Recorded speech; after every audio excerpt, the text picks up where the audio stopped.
ప్రభువును రక్షకుడైన యేసుక్రీస్తు పరిశుద్ధ నామమున ప్రియదేవుని సంగమ ప్రియదేవుని బిడ్డలారా మరో కాల సమయం దేవుని వాక్యాన్ని ధ్యానించడానికి ముందుగా ప్రార్థన చేసుకున్న ప్రార్థన.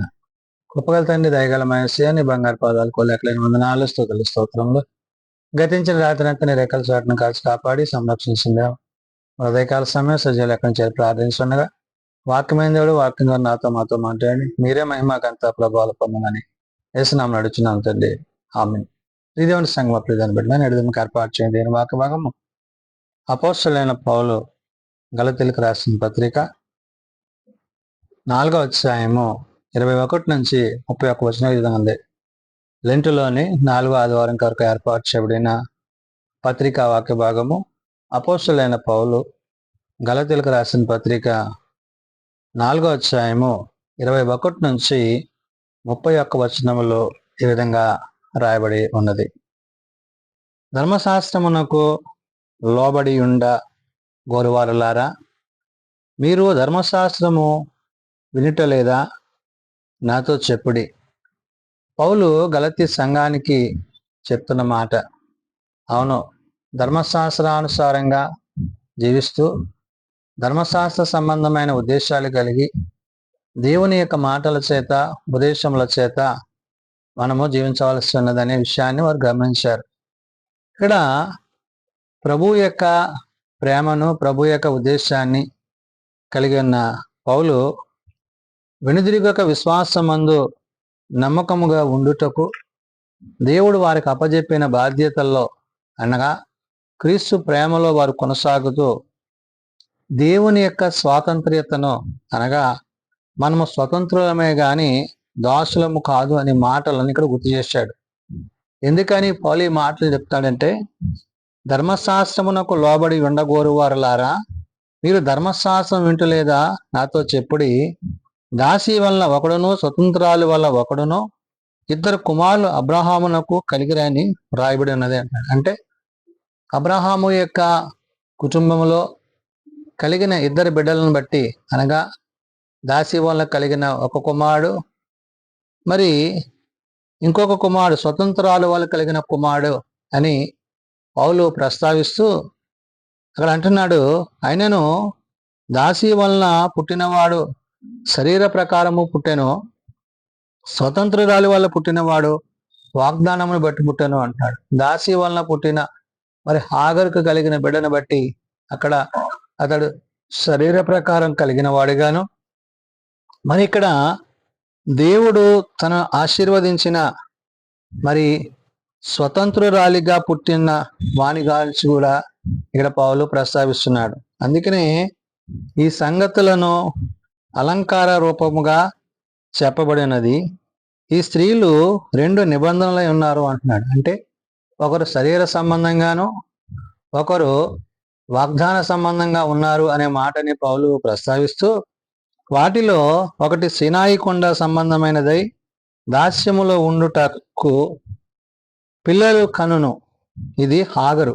అంటే తాను శరీరానుసారంగా శరీర సంబంధంగా కుమారుని కన్నది కానీ దేవుని యొక్క వాగ్దానమును బట్టి కలిగిన కుమారుడు కాదు అనే విషయాన్ని పౌలు ఇక్కడ ప్రస్తావించాడు. అందుకనే ఈ స్త్రీలు 2 నిబంధనలకు ఉన్నారని, వాటిలో ఒకటి సినాయి కొండని సంబంధమైన దాని, మరి ఈ విధంగా పిల్లల గురించి మాట్లాడుతూ ఇది సినాయి కొండ సంబంధమైనది గాను దాస్యములో ఉండుటకు పిల్లలను కొనును అంటుందండి. అంటే తాను ఎలాగ ఉంది, ఇప్పుడు స్వతంత్రాలుగా లేదు, వాగ్దానం వల్ల కలిగింది కాదు, శరీర సంబంధమైనదిగా అని చెప్తూ ఈ హాగరు అనున్నది అరేబియా దేశములో ఉన్న సినాయి కొండయే.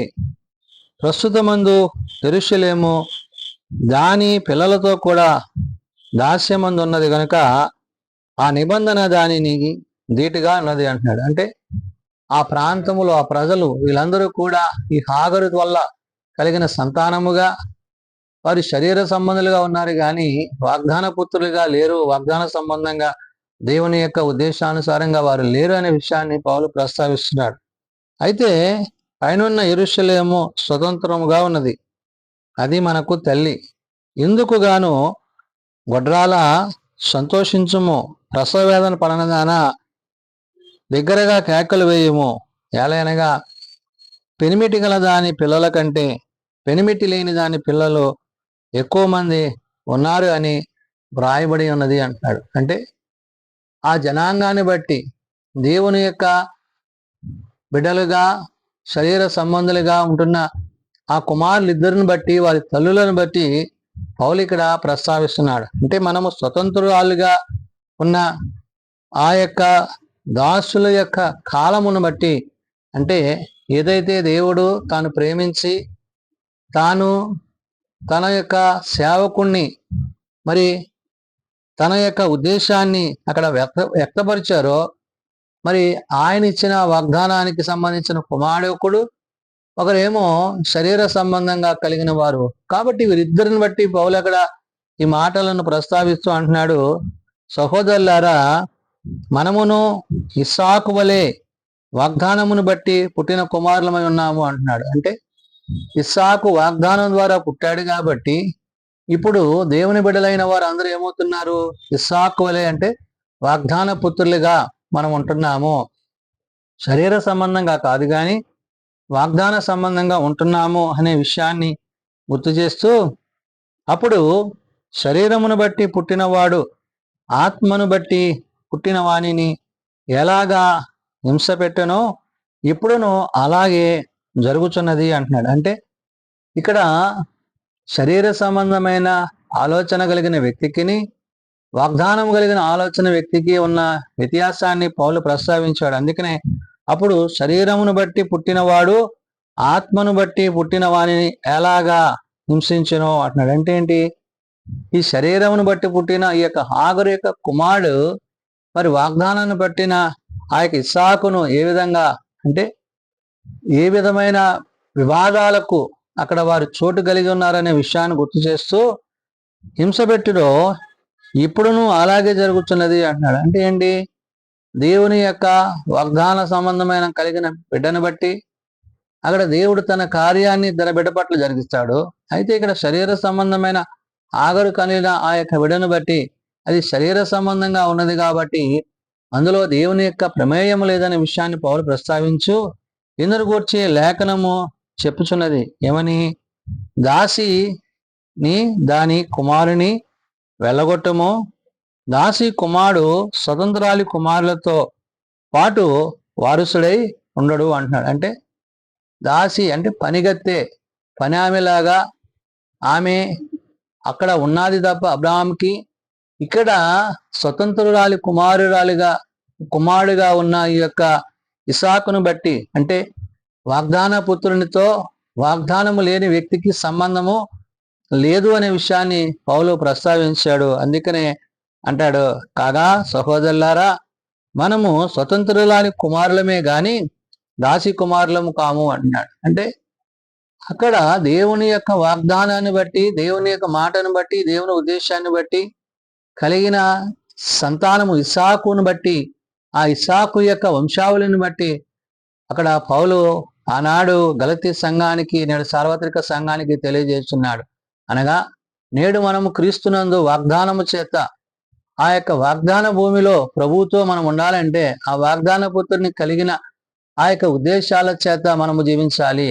ఇక్కడ ఆగరు యొక్క కుమారుడు శరీర సంబంధిగా అతడు ఉన్నాడు కాబట్టి తన చల్లిని బట్టి, అందుకనే దానికి ఆ యొక్క పరిస్థితిని గూర్చి ఇక్కడ పౌలు ప్రస్తావించిన మాట, ఈ స్త్రీ 2 నిబంధనలై ఉన్నది, వాటిలో ఒకది సినాయి కొండ సంబంధమైన దాస్యములో ఉండుటకు పిల్లలు కనున్నది, ఇది హాగరు అంటున్నాడు. అంటే ఈ హాగరు యొక్క బిడ్డ అది శరీర సంబంధంగా కలిగిందే తప్ప దేవుని వాగ్దానం వల్ల కలిగింది కాదు. కాబట్టి వాగ్దాన పుత్రుడైన ఇస్సాకును గురించి, మరి వాగ్దానము లేని కుమారుని గురించి పౌలు ఇక్కడ ప్రస్తావించాడు. కాబట్టి మనము ప్రభువును బట్టి, ప్రభు యొక్క మాటను బట్టి వాగ్దాన పుత్రులుగా, అనగా ఇస్సాకు యొక్క సంతానముగా మనం ఉన్నామనే విషయాన్ని పౌలు ప్రస్తావిస్తున్నాడు. కాబట్టి మనము దేవుని చేత, దేవుని ద్వారా, దేవుని యందు సదాకాలము నిలిచివారమై, ఆయన రాజ్యమందు ఆయనతో పాటు జీవించువారమై,